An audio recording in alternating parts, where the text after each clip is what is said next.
File Underwater, like every Duckfeed podcast, is listener supported. Go to patreon.com/Duckfeed.tv and check out what we have on offer. If you like the show, please consider supporting your boys. Thanks.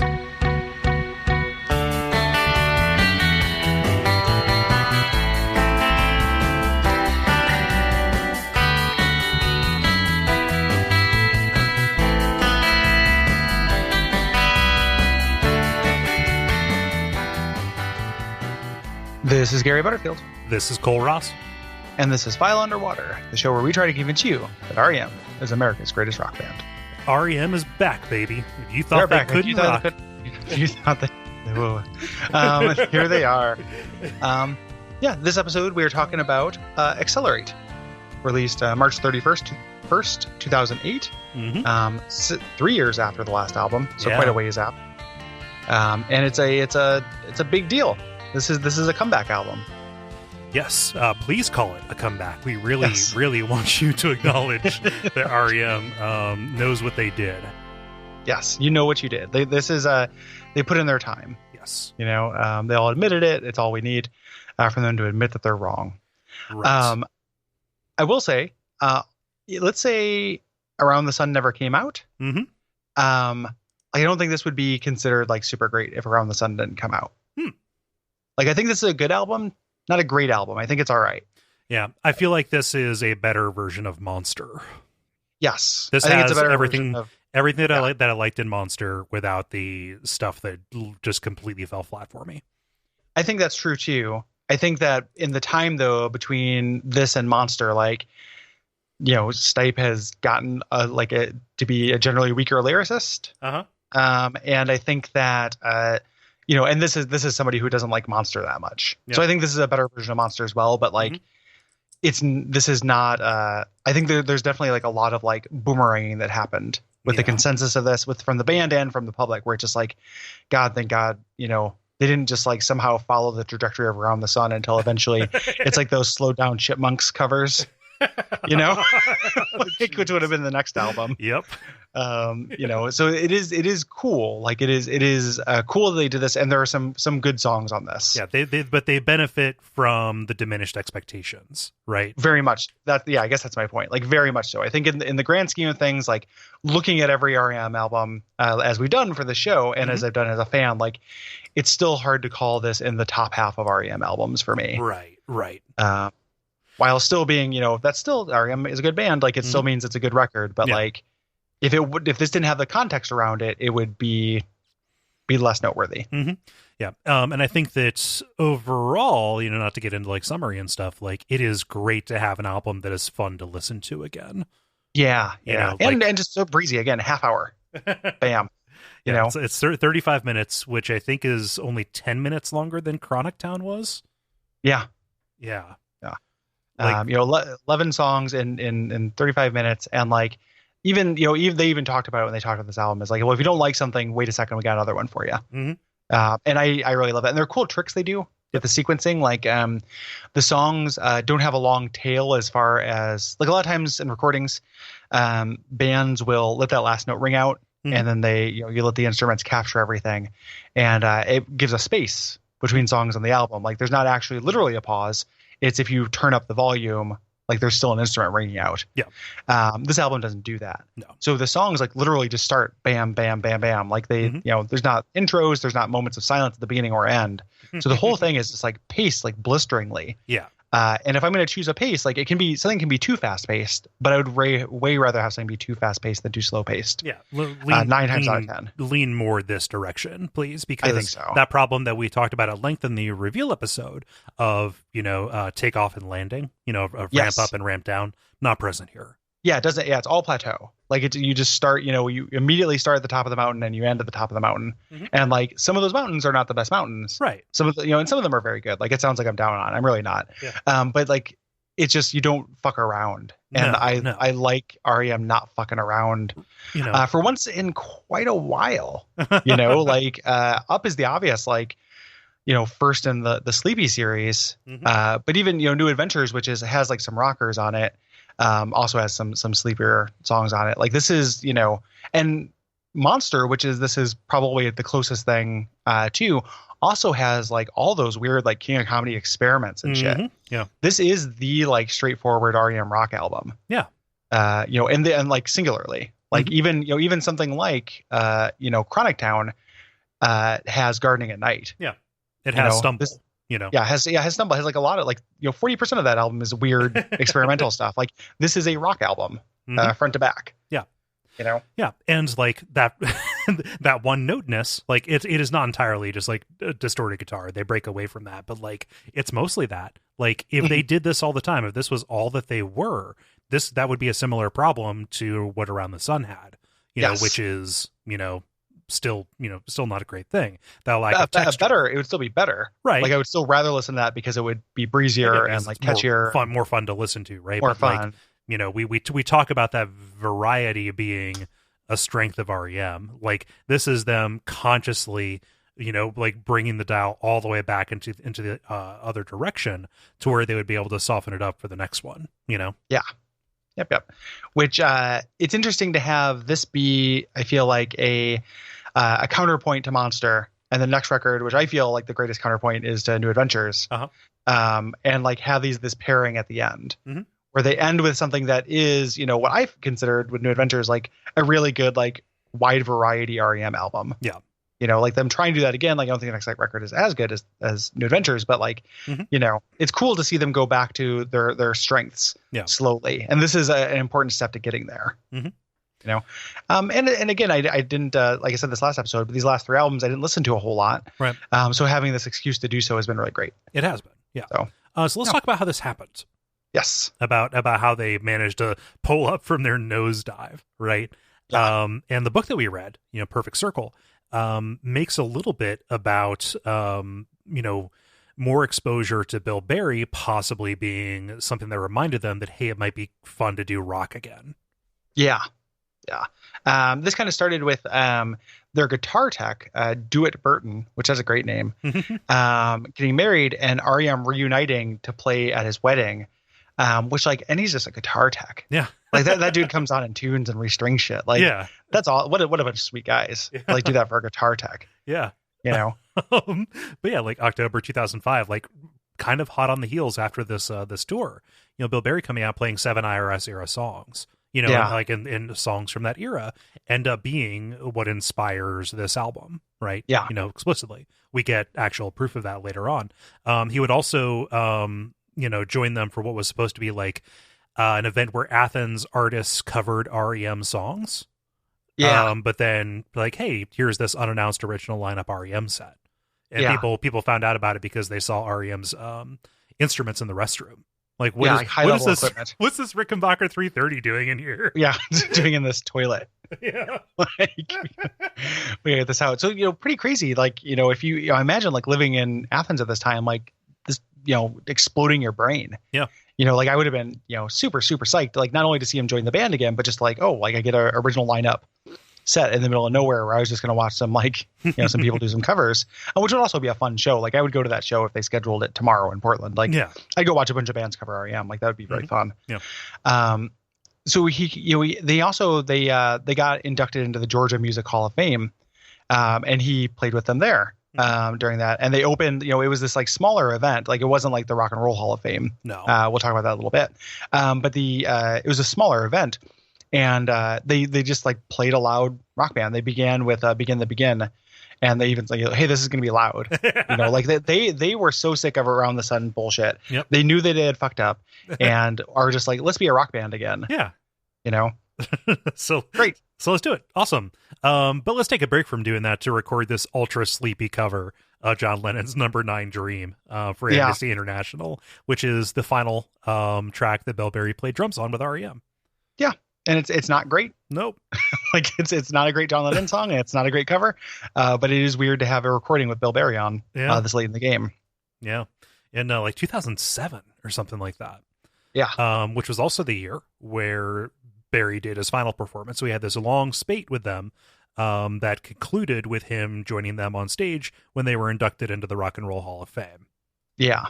You know, which was a big, you know, a big deal for these guys, obviously. And like, Rock and Roll Hall of Fame is a weird thing. Like, I've watched inductions and stuff to that, and like, it's never a good show. It's never a good show, and I am very skeptical and grossed out by anything that's like tributes to itself. Yep. Same thing with like the Oscars. Like, I think the Oscars is one of the most embarrassing things that we somehow allow on TV. You know, like here's the montage of the glory of old Hollywood. You know, and it's just like, remember this genteel fiction? Like it's real gross. And then the Rock and Roll Hall of Fame, like they did this like big all-star show. They had a bunch of people on stage with them when they played, and it's like including Sammy Hagar, because it's not necessarily about quality. It's just about like notoriety. Yeah, notability. Like, and it's weird because R.E.M. got in the first year that they were able to. It was 25 years after Murmur came out. It was either Murmur or Chronic Town, which made them eligible. So they petition once, they get in. And it happened the same year that Patti Smith got in. Yeah, which they were upset about. You know, and Patti Smith should have been, you know, earlier. Yeah. Well before, obviously, as opposed to being inducted with a band that like notably cites her as an influence. Like Patti Smith is the reason that R.E.M. exists. Yeah. You know? So we have like Eddie Vedder getting up and ruining a verse of Man on the Moon. Stuff like that.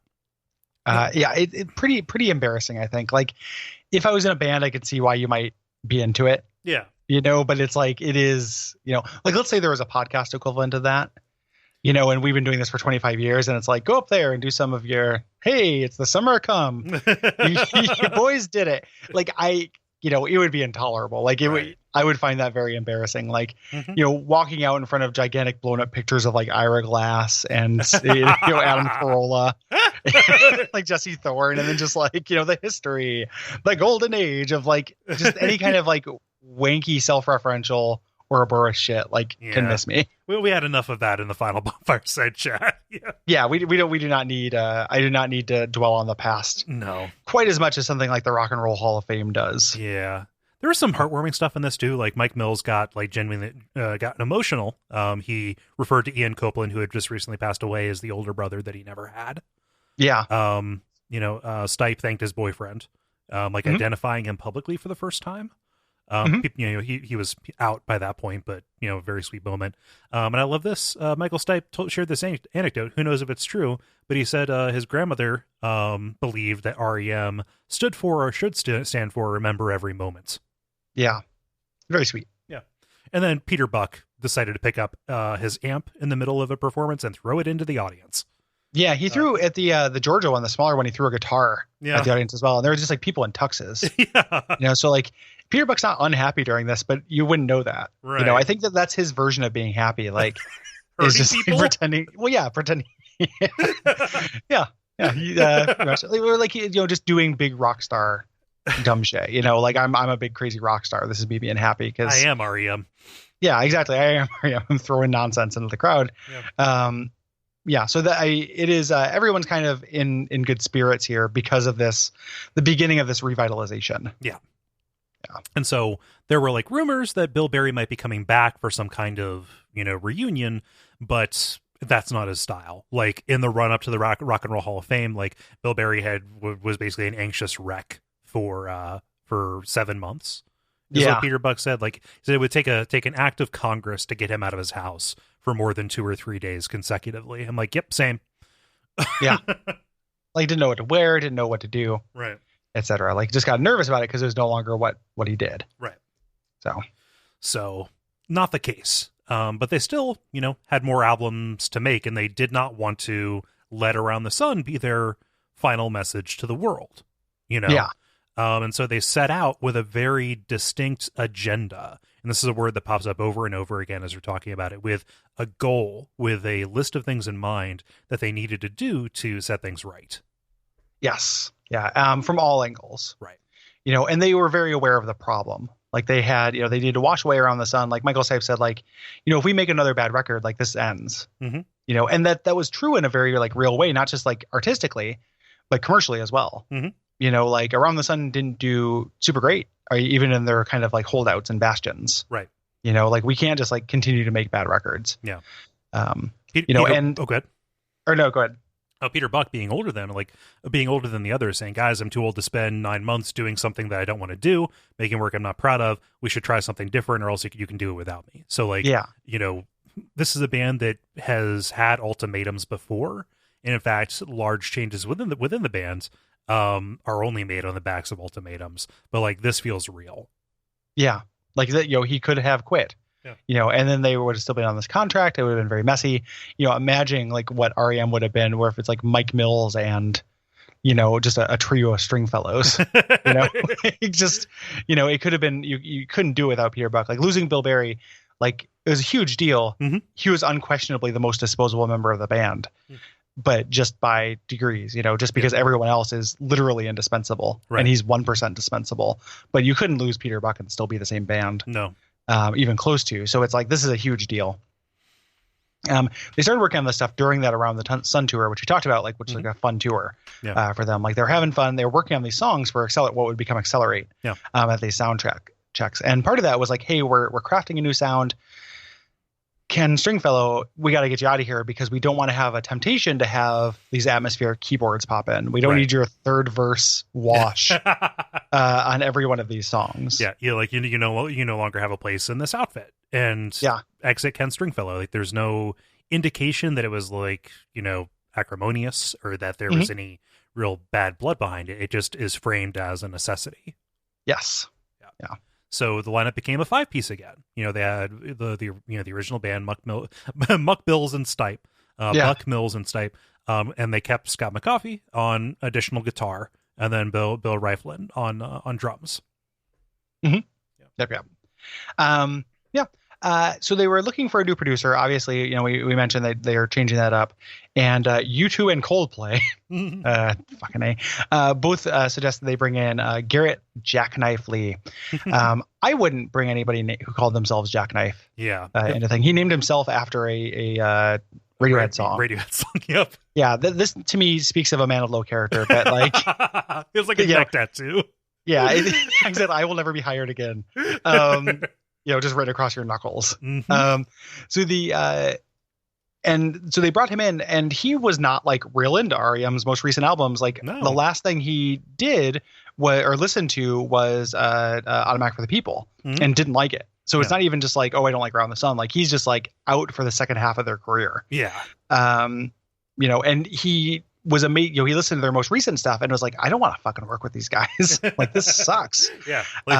He did what we would have done. He listened to it in the car, on the way to the meeting to talk with them. Yeah. Going, doing this dinner, where it was him, the members of R.E.M., Tom York. Yep. Yeah, Burtis Downs. Tom York, just kind of staring at him and trying to convince him no, R.E.M. is good. Yeah. And essentially they convinced him with their personality. Mm-hmm. Just hey, no, we're still fun. They went up on stage and did some live stuff at a Robin Hitchcock show that night. I believe it was Robin Hitchcock. And he was saw them live and was no, there's something here that has some energy. This is kind of worth it. Yeah. To do it, but he had a lot of rules that actually made a really a big difference in kind of how things went. He was very analytical about what went wrong with Around the Sun. Yeah, he was shocked that they even finished it. Yeah.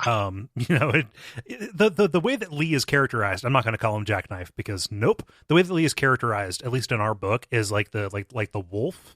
He's the fixer who's brought in to clean up Marvin's brains off of the back seat. And these rules that he has, it's very confrontational, the relationship that he has with the band in order to get them to do what he needs them to do. Mm-hmm. Yeah. Yeah. They're definitely at odds. And the weird thing too, and we talked about this a little bit in the last episode, the book, I talked about looking forward to reading the Around the Sun chapter because I wanted insight as to what went wrong. The songs are never addressed. The songs are just there's they're good songs. They're just badly produced. They're good songs, but the production schedule was bad. Yeah. But they're not good songs. So something happened here. I don't think it was that it's entirely Jackknife, that did this. He gets a lot of credit for making this better. Mm-hmm. I think it is just R.E.M. trying to write different kinds of songs too. Yeah. They decided to re-engage.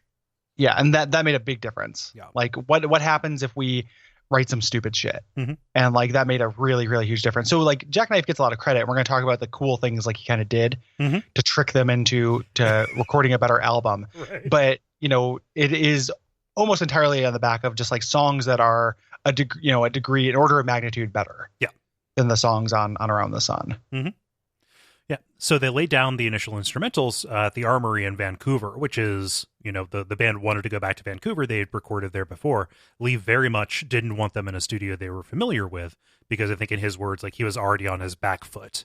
With this established band, he didn't want to like fight them on their home turf. Yeah.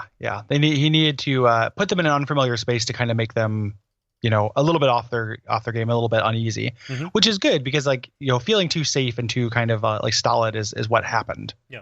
Out of the band. One of the things I really like that he did is that like, hey, you guys are multi-drillionaires, you can, you have enough money to spend as much time as we need. Like, we're going to do it quick, but what we're going to do is we're going to set everything up, get the sound for every instrument we want, record the song, and then take everything down at the end of the day. Right.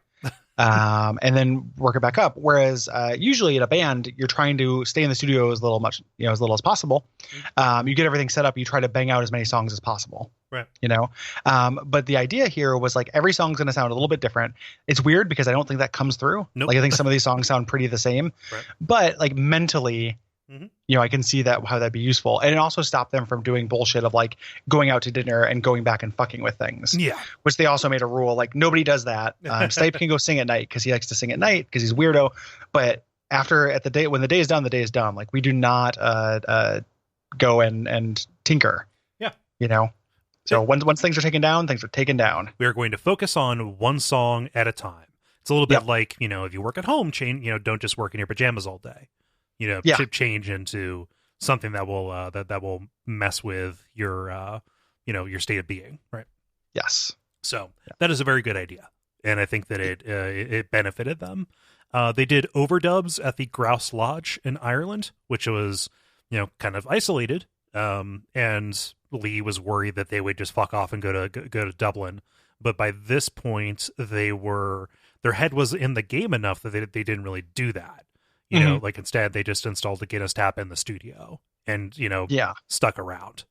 Yeah. Like hung around, drank beers, just went back. And to me, like working, like if I was making an album, that sounds like heaven. Yep. Like that's all I want is like go to work, like drink some beers, work, and then just go home to a hotel room and like unwind. Yep. As opposed to like going fucking around at a bar. Like, that sounds like a recipe for getting something done. Yeah.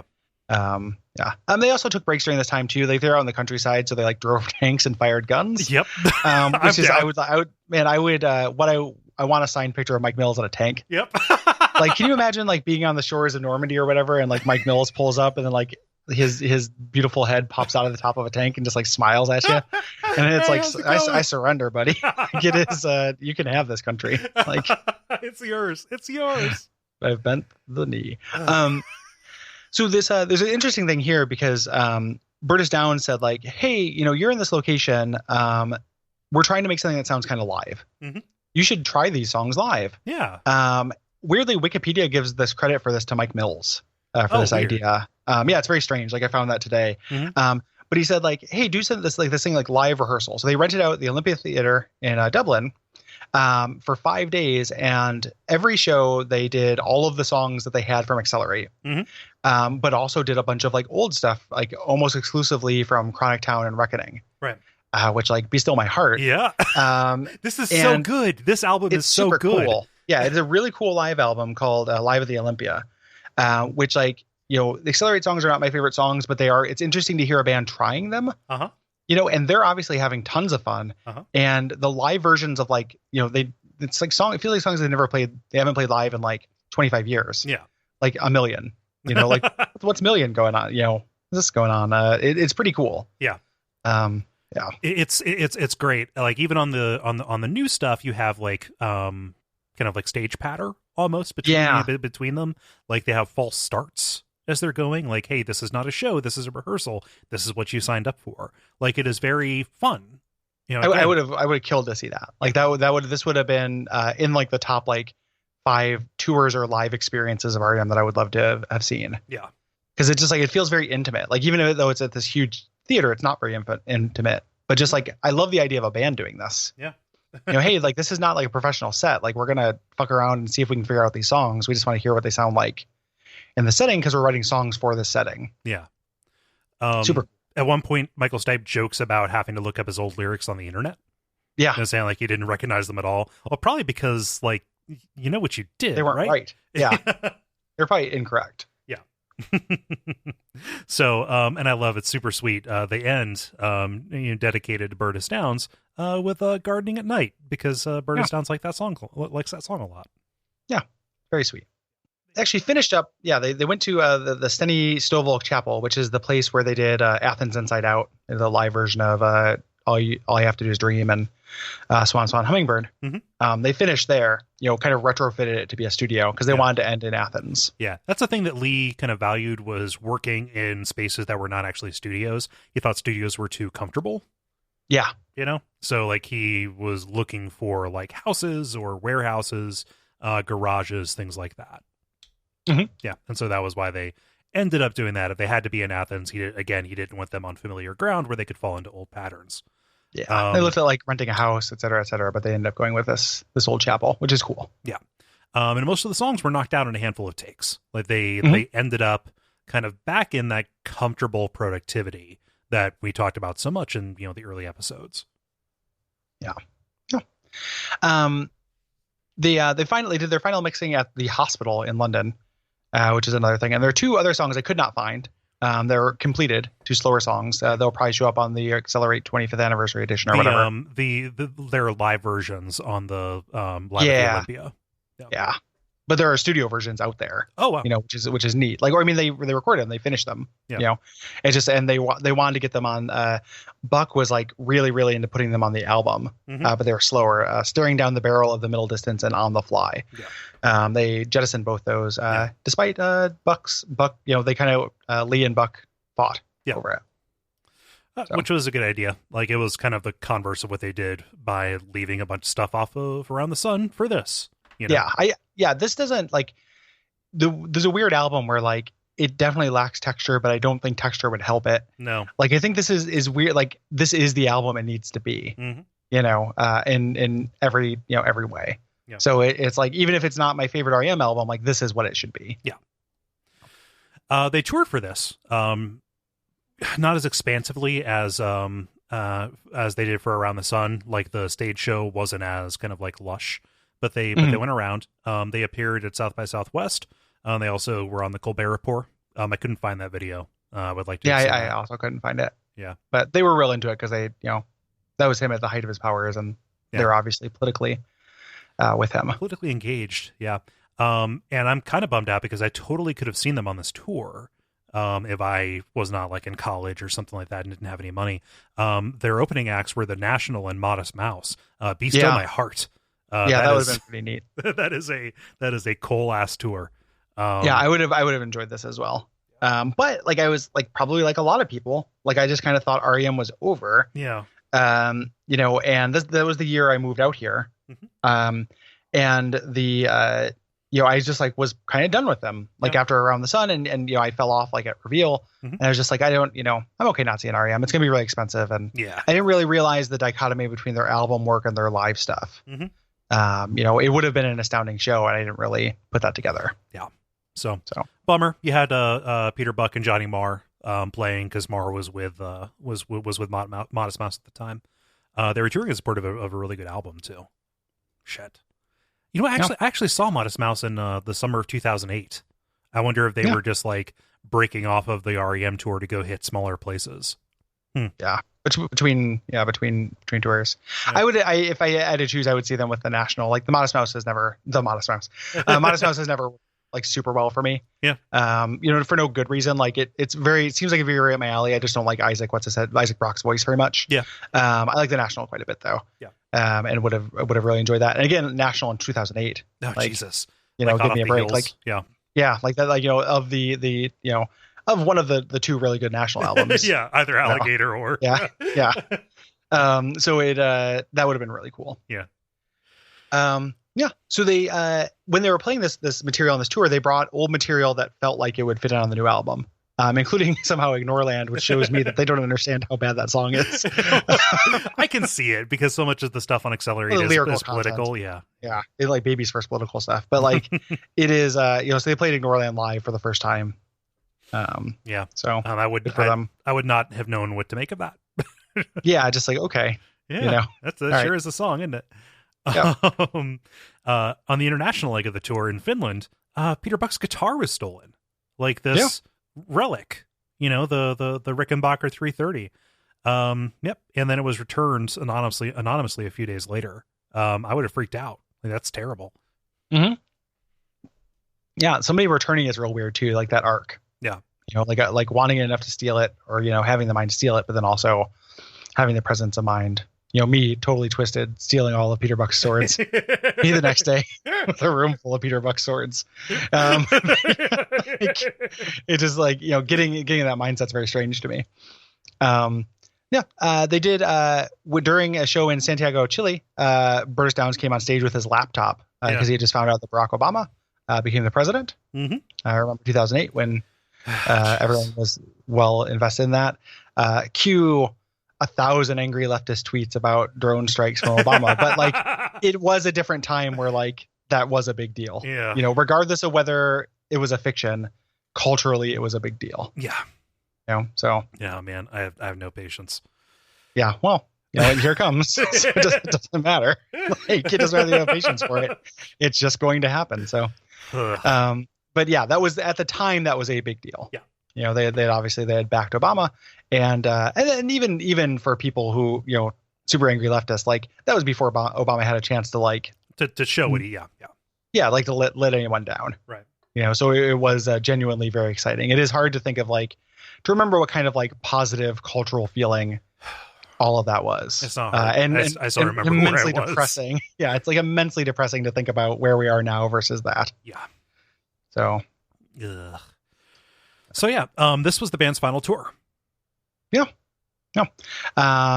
It didn't. It wasn't necessarily planned to be such, but that's what happened. Yeah. That's the way it worked out. Yeah. So they put together a bunch of there's some Web 2.0 bullshit with this, where it's some websites to promote it, where it's every day a 20-second clip of a song is released for 99 days, and 99 days, gonna lose interest on that pretty quick. Yeah, they put out video clips and told people hey, make your own video out of this. Mark. Is extremely 2008. Yeah, this whole thing. It's just it's weird to read a URL in a book. Yeah, I'm reading on an ebook, so I can click on it and it'll actually go to it. Ooh. Yeah. The future is now. It's my Hollow reader, my data deck. So entered the charts #1 in the UK, Ireland, Denmark, Canada, Switzerland, and Norway. Switzerland and Norway are no surprise. That's always R.E.M. Hold fast. But UK, Ireland, Denmark, it's a pretty big deal for after Around the Sun, and even hit #2 in America, which is America Remarkable. Does not forgive and does not forget. Right. Things like that. Yeah. And it was critically well received. The most negative things that people said about it were just that R.E.M. had covered this ground before, and that was kind of split between hey, this is them, and trying to recapture Life's Rich Pageant, and the more critical side of that was they're out of ideas, so they're just going back to what worked. Right. So it is very much burning out an infection. Yeah, this album, and a lot of the reviews do point that out, and they're right. Mm-hmm. R.E.M. were thrilled about it. They could not be more excited about it. Mm-hmm. Reading their kind of reactions and how happy they are and how excited they are to be doing music they're excited about again. It's good to see that line up with the product again. Yeah. I think for the first time since Up, even Up was kind of a qualification, on that. But yeah, they're right. This is something worth taking note of. It's not their best work, but they didn't have to come out and say it was their best work. Yeah, it's just awake. Yeah, and that was my experience. When I heard it heard Supernatural, Super Serious for the first time, I have a very distinct memory of that. Of being, I worked at the. It was when I still worked for the copier service right before I moved out here, and calling my assistant up, who is an old R.E.M. fan but had fallen off even more than I did, and just being hey, check this out. Mm-hmm. This sounds awake, and I actually really like that song. I think that's a good song. Yeah. But it was just amazing to have R.E.M. put out something that sounds, they're not sleeping through it. Yeah. It was a big deal. And R.E.M. was very excited about that as well. Mm-hmm. As well they should be. Yeah. Yeah. R.E.M. around town, not a lot of details about this. However, during this time, Murmur turned 25, so this begins the steady strip of deluxe re-releases that we have been that we talked about up through to Out of Time. Yeah, and we'll continue in real life just after the show is over. Yeah. So let's go through the record. Let's do it. Let's talk about Accelerate. So opens up with a real kind of salvo. Yeah. A song called Living Well is the Best Revenge. Yeah. It's a banger. Yeah. And not a British sausage, but like a club banger. Like it's really really fast. Just salvo is a good word for it. Like it's a fuck you song. Yeah. Which makes sense, right? Like this is a good opening song given what had come before. Mm-hmm. Like the phrase like living well is the best revenge is like a good articulation of what they were going to do to kind of like get back or to kind of like answer the nonsense that they had done, but also how they were treated because of that nonsense. Right. Like let's show with our deeds rather than our words, like that's not us, and answer our critics that way. This has like a little bit of a there's a little bit of a petty angle to this. Like Michael Stipe wrote this and kind of conceptualized it after somebody that he really admired like took a shit on him for, not literally, but like said something really unkind about him in relation to their previous two albums. Like okay, well, guess what? Look what I can still do. Yeah. It's a little bit direct. I like how angry this is. Mm-hmm. It's not super sophisticated, no, like lyrically, but I think this is a good song. I like the melody of this song. Yeah. Good opening. The third single is the second track, which is Man-Sized Wreath. This was something that was also written for Around the Sun in that time. And this is, I find these lyrics very embarrassing and direct. Yeah. I cannot handle nature abhors a vacuum, but what's between your ears? I think that's one of the worst lines he's ever written. Yeah. It's not great. Like he's talking about George W. Bush here. Like this of course he is. Like it's very much, again, like very basic political stuff. Yeah. It's a little bit softer than Living Well is the Best Revenge, but it's covering a lot of the same ground, like conceptually, because there's also that political angle to Living Well, like that was kind of about nominally about Bill O'Reilly and just kind of the punditry culture kind of stuff. I feel like they're too similar to each other. I think so too. And that's a problem with the album. Right, like there's a little bit. It's not dynamic quite enough. There are some songs that stand out, but not tons. Yeah. What's kind of great about this? So at the end of the chorus is I like his delivery in that "Give me some." Yeah. And holy shit, for the first time in like forever, there is apparent harmony with Mike Mills. Yeah, Mike Mills is back. I haven't heard Mike Mills like harmonizing with Michael Stipe in like 3 albums. Yeah. Well, like, and it stopped with Up. It's fantastic in the next song too. Like the next song is just like amazing use of it. It's a really, really good harmony line. Like he's back though. It's really, really good. This also has even that chorus, like the end of it, that "Give Me Some" is really good. That "Kick It Out on the Dance Floor Like You Just Don't Care" part, like that's a little bit much too. Like I think that this is a weird album where it's like lyrically is where this like fails me. Almost, it's the song's a little samey, but I do think this is some of like his worst work. Yeah. In a lot of these things, so it's kind of a bummer. But this is again though, it's like I don't turn this off when I hear it. Like this is still like a decent song. Yeah. It's fine. I think that the record, like I think Supernatural, Super Serious, the first single, third song, is probably the first thing so far that is like sounds kind of classic R.E.M. Yeah. And also has kind of a more sophisticated structure to it. Yes. I didn't make a note of the videos for these. But we should probably mention, I'm sorry to back us up, but the video for Man-Sized Wreath is actually really good. Remind me what happens in that? That is it has all of the digital CGI effects. It's like this sensory overload kind of feel. Begins with the dude walking and like leaving behind. It's like yeah. The world is taken over by pixels. Yeah, that is really cool. All the videos here, again, they're really getting in on that web 2.0 shit. Like it's pretty good. Like these all seem like interactive CD-ROM videos to me. Yeah. There's like little cuts to an Atari game, like close-ups of LCD screen kind of stuff. It's good. Yeah, it is cool. This is super cool. Yeah. But Supernatural, super serious. It does have a sophistication to it that is mostly absent from a lot of the other songs. Yeah. And a lot of it is in that backing vocal and the interplay between those two things. You know, and it's very catchy. Yeah. You know, the lyrics are a little too direct. Like it's very teen angsty. You know, like that, like everybody here, you know, comes from like this, you know, it is not a bad thing to write a song about our shared awkwardness of youth. Right. You know, it just straight up says it. But melodically, like it really works for me. You know, and there's a weird, yeah, it's super pretty. Like the weird, like how you cried and you cry, like the kind of repetition of the chorus, like really works for me. Like I previously said I wanted to take the word cry away from Michael Stipe, but like, like it actually like kind of works for me. Like at the second, the end of the chorus where it's just like you cried and you cried and you cried and you cried. And then the backing vocals, oh, you cried. And it's just over and over and over. Like, you know, those three words, it's like, yeah, that is like a pretty kind of elegant expression of like the purity of how shitty that time is. Yeah. You know?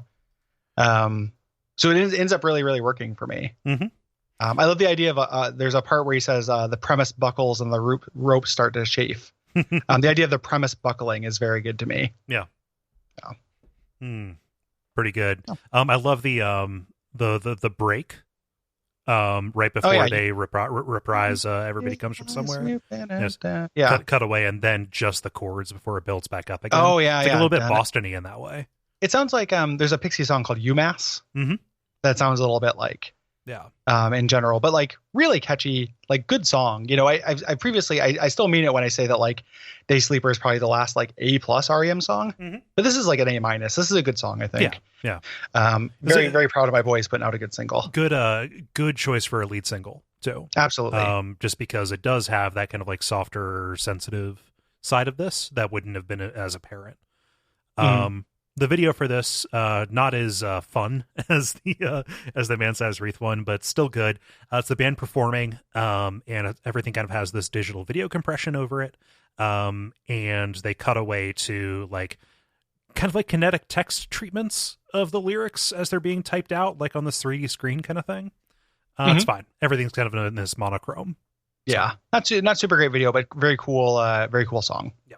Again, just the backing vocals, like the really huge soaring, you know, Mike Mills backing vocals is just like, God, I miss it. Yeah. You know, like just like get up there, man. Yeah. Like it is extremely good.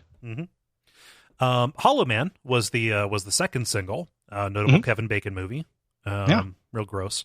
No, Hollow Man. I like this song plenty. Yeah, this is good. It opens up. It actually might be my favorite on the album. Yeah. Hey, not yet. Not yet. Sorry. No, I really enjoy it. Because again, we get a little bit of that dynamism. Like it's not all distorted guitar. It opens with this quiet and soft piano. Before it, you know, kind of picks up a little bit. And it has this very like soft and soulful kind of verse. It moves. It moves, and I think that the subject matter of the song is it's a little bit supernatural, super serious in terms of being kind of straightforward, but this feels a little bit like their version of the idea of like the Beatles' Nowhere Man or something like that. Just kind of like, yeah, I'm shitty. This is them in kind of exploring insecurity in a way that they haven't in a while, you know, in their break to do kind of more direct kind of stuff. Yeah. You know, I love that, like, you know, saying things you don't mean and don't believe, you know, as a marker for kind of a failure. Yeah. I took the prize last night for complicatedness. Yeah. That is a good line. Yeah. This is a good song. Yeah. I think that's a good one. Come with the fourth track. This is Houston. Originally this was just a very short song, 90 seconds, and the song is 2 minutes and 15 seconds now. So very short. Yeah. There is Stipe said, you know, Buck, like, hey, let's do short songs. I've heard about the South American musician who wrote 1 minute long songs, which is something I appreciate. Like I've written a bunch of 1 minute long songs. Like I love 1 minute long songs. Yeah. I think by volume, most of the songs I've written are between a minute and like a minute and a half, between Mario Paint and like a couple like concept-y record things I've done. Yeah. So I'm way into that. They didn't quite get down to a minute, but ends up being 2 minutes. And this is a song about Hurricane Katrina. Yeah. Specifically, all of the people who were displaced by Hurricane Katrina and had to go live in Houston. Yeah. Yeah.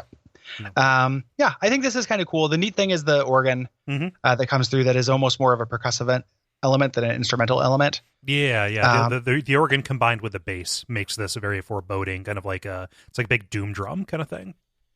The book, the writing about this song in the book is some amazingly bad writing because it's just quotes, but it's just like we just took this gnarly, fuzzy, brutal Farfisa with this like tons of fuzz and gnar on it, and then we took a gnarly fuzzy bass with lots of fuzz, but also it was gnarly, and like they just use the same words like many times to describe distortion. You didn't need to use that quote, man. Yeah, it's a very weird choice, Yeah. So it's but this is it's kind of a cool song. It's over before you know it. Yeah. Like it's not such a matter like I don't know. I'm not like crazy into the lyrics of this. It's it gets down into like a very concrete story, which is not a place I generally enjoy R.E.M. being, right? Yeah. And the chorus just like name checking towns in Texas, like I heard Galveston's okay. Yeah, exactly. Just the Stipe as world traveler thing is not always my favorite. Right. But it's like it's good and it's over really quick. It's fine. Yep. And I like that the Swan Hummingbird guitar, that acoustic, like leaving some of the gnarliness to the stuff that is usually softer, and having the acoustic guitar be the backbone is a good idea. Mm-hmm. Yeah. Then we get the titular track for track 6, Accelerate. Accelerate. Sounds a lot like their minor key early stuff to me. And it's a little bit like dissonant, right? From the opening of that guitar to just these incredibly tight harmonies that feel like they're walking this very narrow bridge of like, is that technically on key or is it not? It's a very anxious song. Yeah, absolutely. And the chorus of this, the chorus of this, I think is generally good for being kind of abstract in terms of like just wishing for escape, and forms the second in the Michael Stipe cartoon trilogy. One of the things that I realized, like listening to these albums, is like, oh, that's like I love that he recognizes that as a trope. Because we have, I felt like a cartoon brick wall on Up. We've got the Where's the Cartoon Escape Hatch, and the next album to me reaches the apex with Pull Me Out of That Cartoon Quicksand. It's just. That's very, very good. That's a good modifier for something. I know exactly what you mean. I studied your cartoon, radio, music, TV, movies, magazines. He did, and then eventually started using them. Like it's a real Chekhov's lyric. Yeah. Man, that melody in the chorus. Where is the ripcord, the trapdoor, and key? Yeah, pretty good. Yeah, it's good. Yeah, like Accelerate's a good song. Yeah. Moving on to Until the Day Is Done. Yeah, I can take or leave the song pretty hard. It is a snoozer. Again, one of these direct protest kind of songs. It's weird. This came out in like 2000. Let me scroll up here. I always get 2008 mixed up. Came out in 2008. Like we were on the back end of that. Like it's weird how the scathing criticism of Bush era politics, like was released like literally at the 11th hour for that. And obviously we haven't come out of that. What they're talking about is, still relevant, a lot of the time. It's just a very strange, belated kind of approach to this. Yeah. It's not as bad as like the worst song on Around the Sun, but it also wouldn't have been out of place on Around the Sun. Yeah, it could have been made the trilogy of I Wanted to Be Wrong and Flawless or whatever it was. So like I think this is a kind of a bad song. Not offensively bad, but not good. Very sing-songy too. Yeah. I don't like Mr. Richards very much either.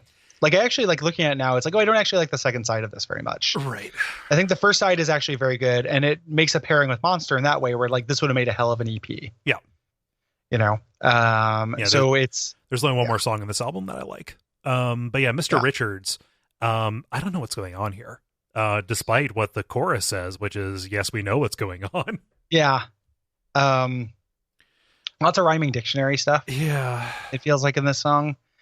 And again, it's not like the dumbest thing they've done, but I just don't think it really justifies itself as a song. Mm-hmm.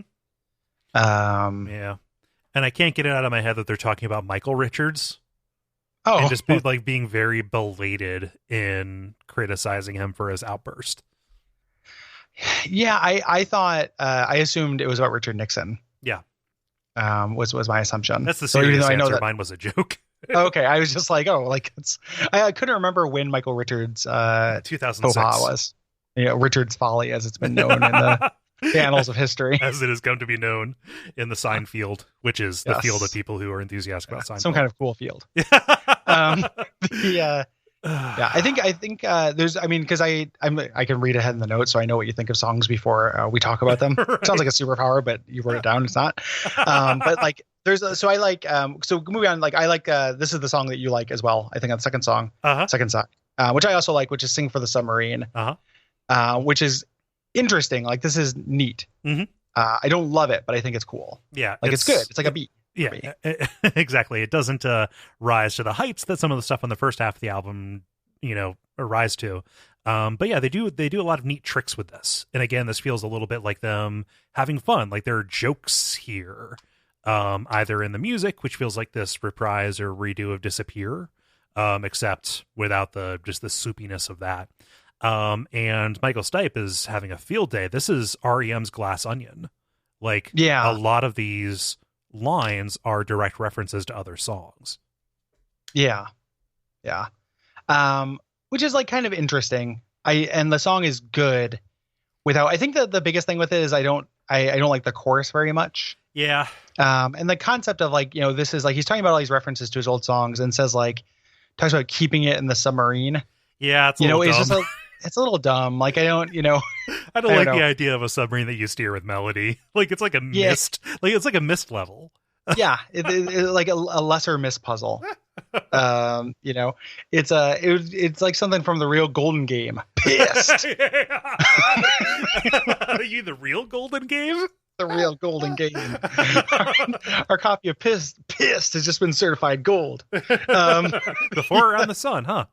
Yeah, amazing. They beat it. But this is good. I also, and the next song I like more than you do, like apparently from notes. But so Sing for the Submarine is good. Like this is on the second side. Yeah. Probably the high point. I think Horse to Water is like kind of a dumb punk song. Yeah. But I think the chorus is catchy.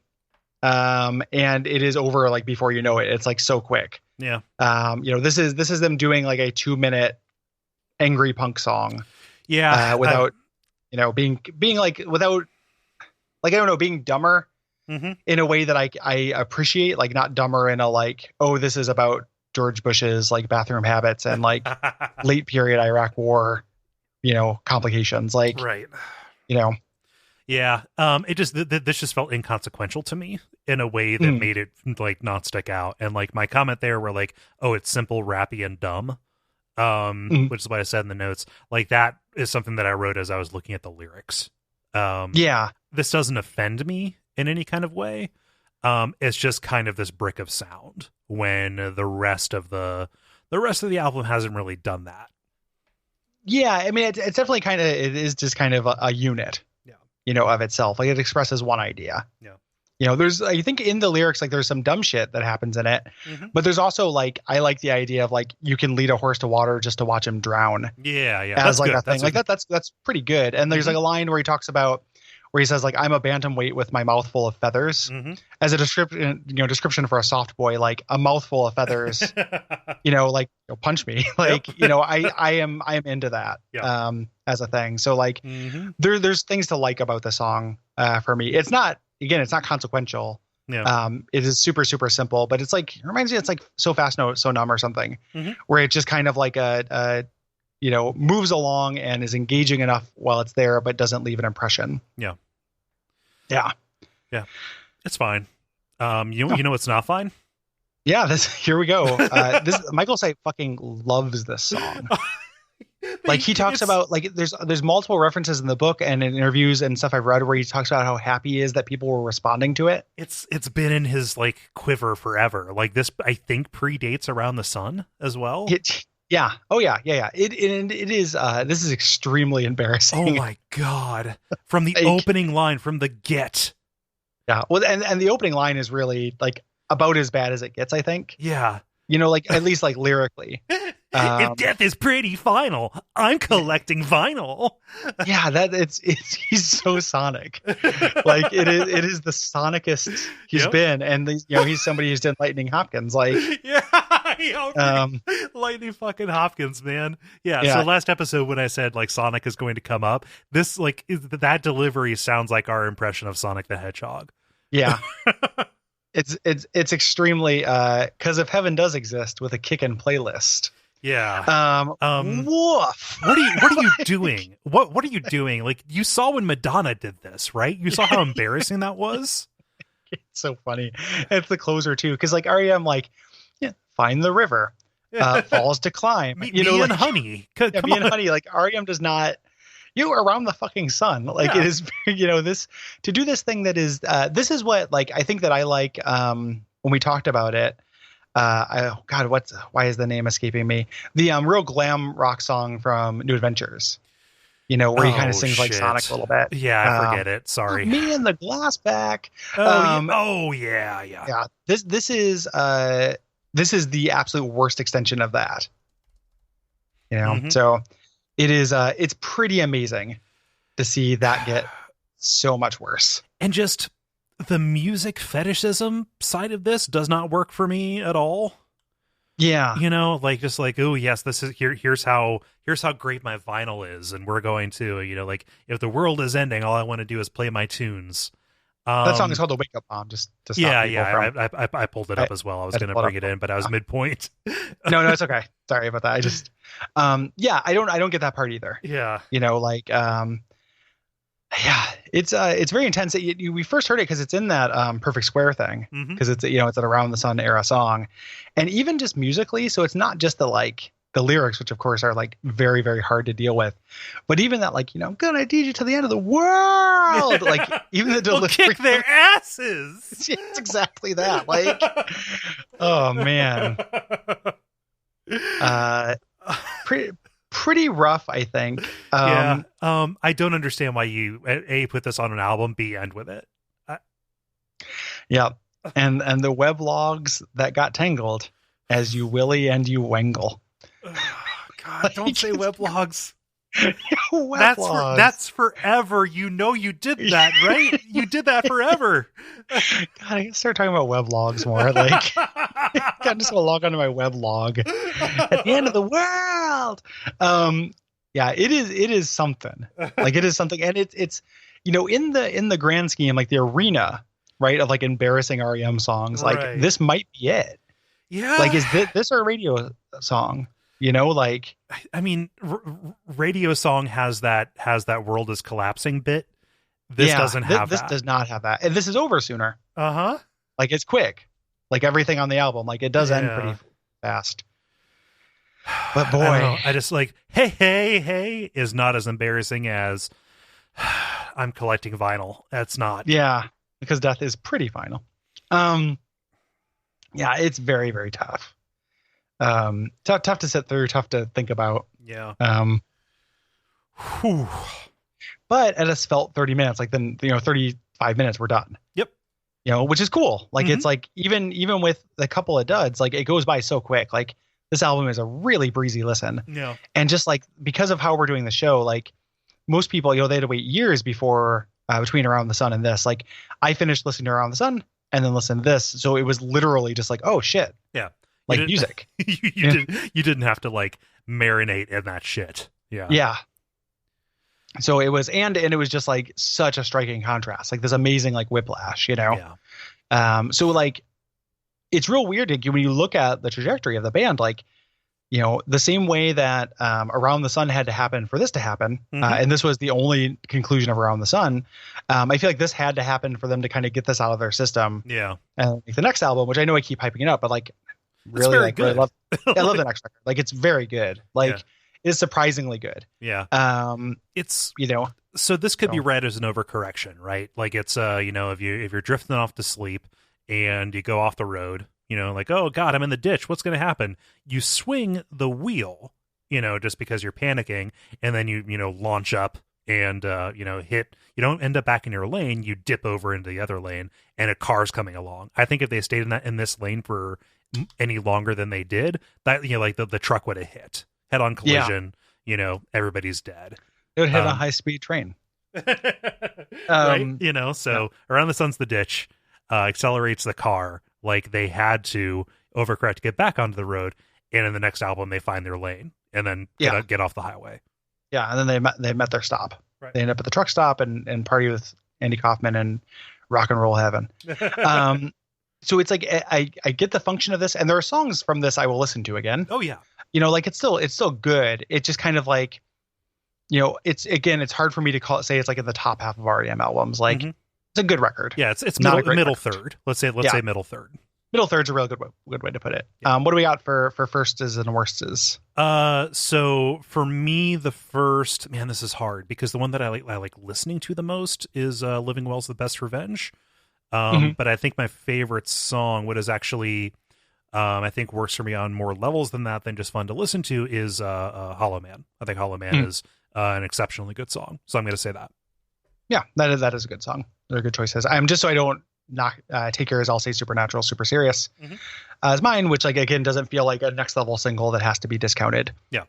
You know, it's still like we're still operating on the you know, the post I guess like what is like Man on the Moon, I think was the last album where I mean Day Sleeper was also got the exception. Yeah. An Imitation of Life. But like the past, like this is undeniably like an all-time classic in terms of music. Yeah. It's not bad. Right. You know, so I think I would give it to that. But I like both those other songs quite a bit as well. Yeah.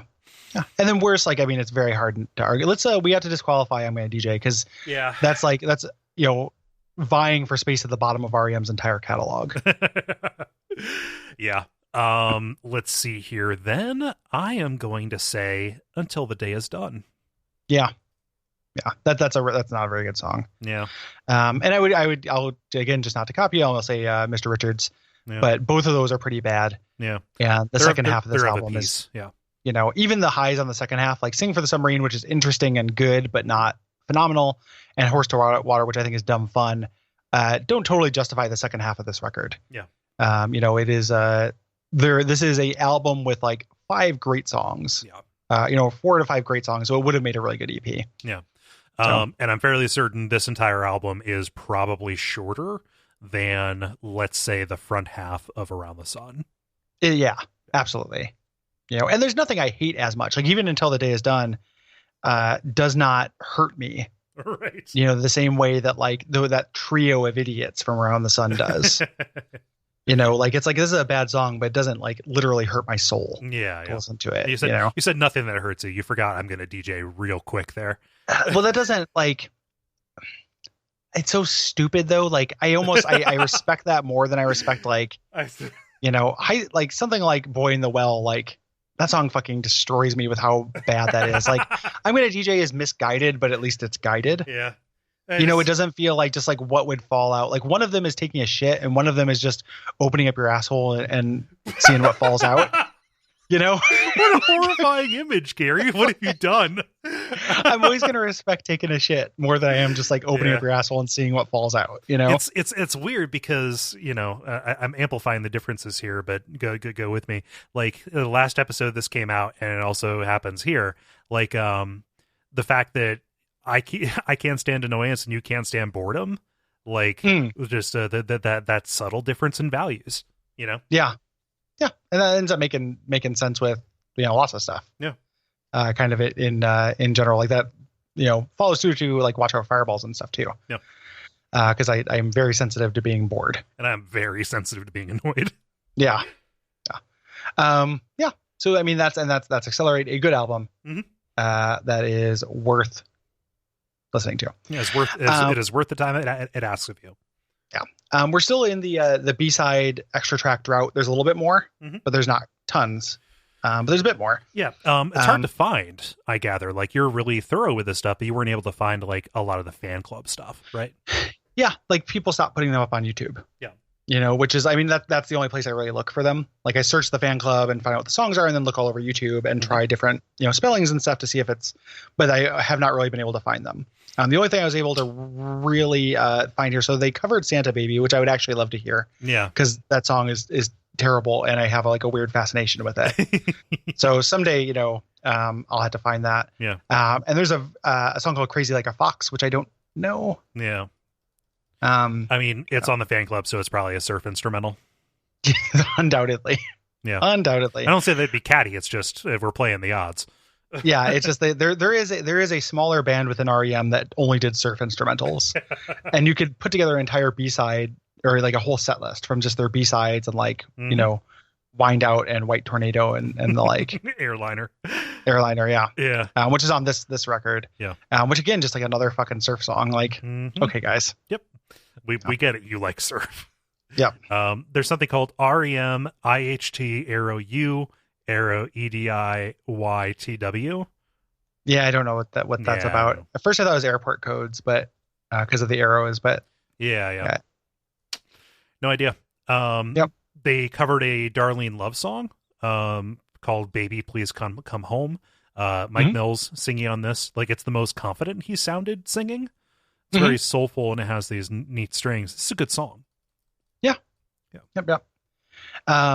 Yeah, and then a song called Munich, which is a cover by the Editors. Yeah. I think they had done, is that the people who did that My Favorite Writer song that was a B-side a couple albums ago? I can't that was good.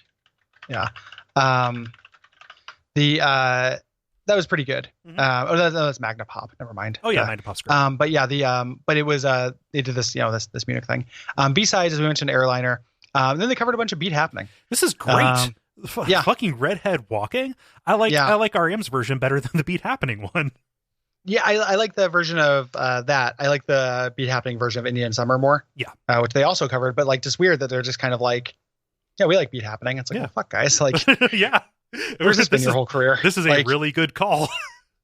Yeah, Beat Happening is extremely good. Yeah. Like everybody, like if you don't pay attention to the B-side stuff, like go just do a search for R.E.M. Redhead Walking. It's very good. Yeah, it's a good song. And everybody listen to I think the most accessible Beat Happening album is You Turn On Me or You Turn Me On. Yeah.